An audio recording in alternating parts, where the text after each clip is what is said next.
Hello and welcome back. It's Alex here with another edit of one of my images. So this one was one I actually took last night at Safety Beach in Victoria's Mornington Peninsula. It's around a 1 second exposure or thereabouts. I didn't have much time on my hands, unfortunately, as I had my twin 1.5-year-olds with me who obviously can't sit still. So it was a pretty quick shoot.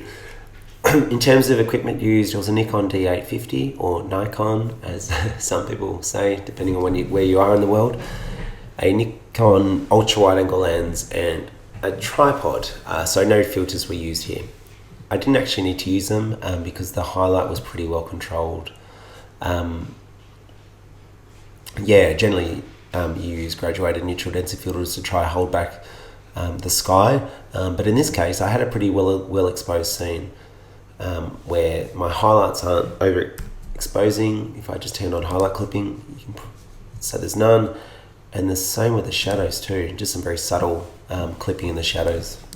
So for this edit, I'm not actually really going to spend any time in Lightroom. I'm going to do all my edits in Photoshop today. So what I'm going to do, I'm actually going to be a bit sneaky here, and I'll show you why. I'm going to edit as layers in Photoshop for this. Open anyway. Loading. Cool. So what we've got here is two images. You're probably wondering, why have I got two images open? Good question. So I'm not sure if you just saw there, but the people in the shot were moving. I don't want them in the shot. So what I'm going to do, firstly I'm going to align the layers as there was some movement as I press the camera. So I'm going to go to Edit, Auto Align Layers, Auto, hit OK. That'll do its thing. And once that's done, I'm going to create a layer mask on the top layer. Set my paintbrush to black and increase the size. Yep. Okay, so what I'm going to do here is I'm going to paint over them like so. And just need to fix up a bit of the water where I went a bit too hard. Oops. And then you have it. That is my very sneaky way of... Oh, hang on. No, that's all right. Cool. That's my very sneaky way of avoiding having to clone stamp people out of my shot. As I said, I was with my kids, so I didn't really have much time to wait for people to finish walking up and down the jetty.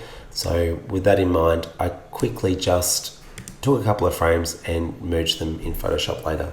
So what I'm going to do now is flatten this image, as I'm quite happy with that now. And I'm going to grab the ruler tool and drag it across the horizon. What I'm simply doing here is straightening the image. So with that done, it's the ruler is under the eyedropper tool, and you drag it across, and once that's done you go to image rotation, then arbitrary, and that will allow you to quickly straighten your image. Just going to crop it now.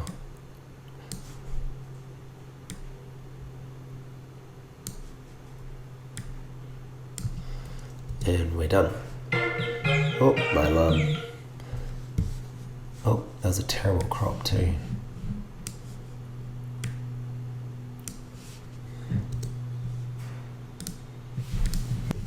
So now I'm ready to start making some changes to the image.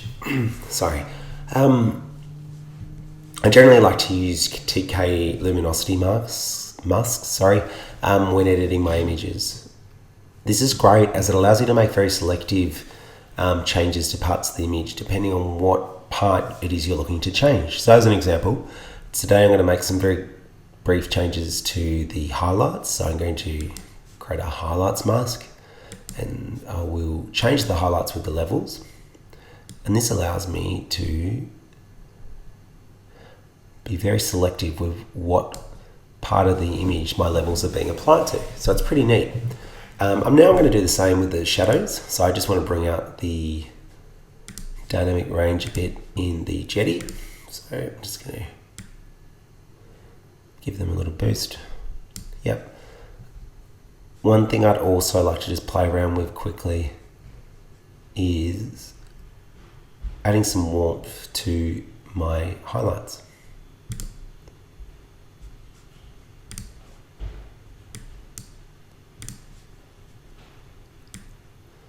Like so.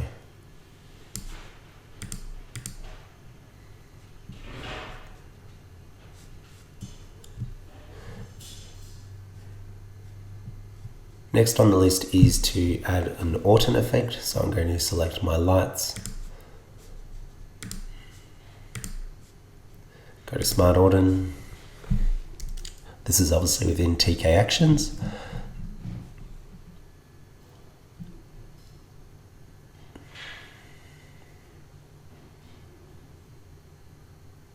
Set the radius to 50, which is roughly the megapixel of my camera. And it's way too much, but that's expected. So I'm going to dial back the opacity. Like so. Create a layer mask. And then paint over most of the image where I don't want the autumn effect applied.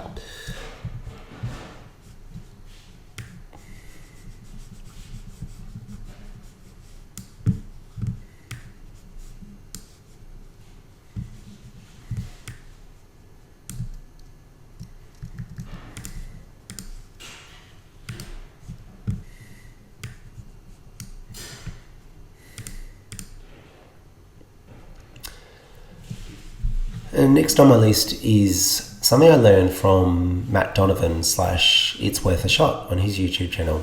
So what I'm going to do is I'm going to open up the channel mixer,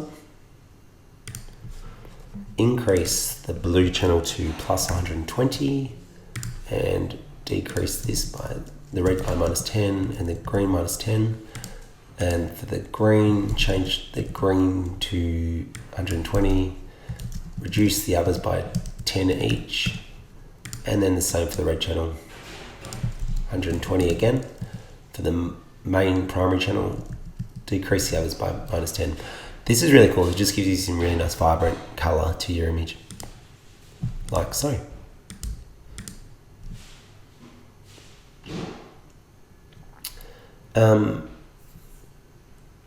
In terms of other things that I'm looking to do this image, I'm just going to play around with adding a curves layer.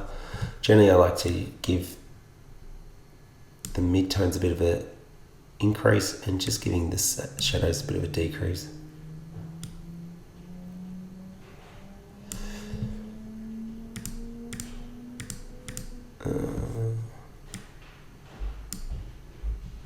Cool. And now I'm going to do some light painting, color painting, to my image. Creating a new layer with soft light applied and 50% grey. And I'm going to sample this color and just paint these areas a bit just to add a bit more color to the scene.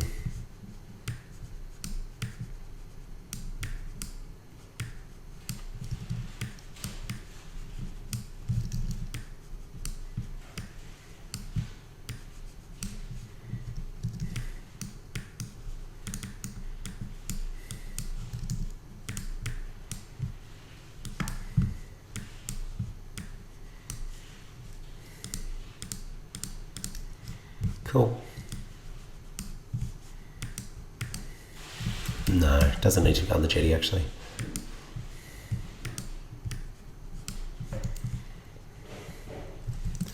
Next on the list is adding a vignette around the image. So we're going to do the exact same we just did then with a new soft light layer with 50% grey. And we'll darken, just going to really darken on the edges. The intent is here just to really shift the view down the guts of the jetty. Sorry, a little bit too harsh. Give it a slight dodge.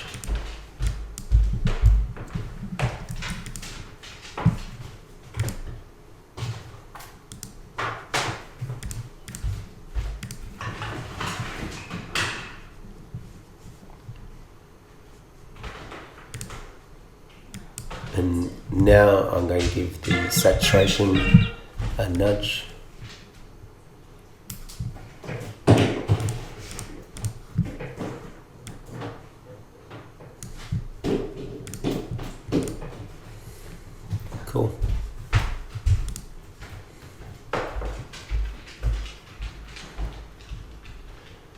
And I'm pretty much happy with that. So I'm just going to show you before and after to what the image looked like. So this is before, and this is the after. Before and after. Hopefully this quick tutorial / post-processing video has been useful for you. If you have any questions or comments, feel free to drop it in the comment section. Thanks for watching.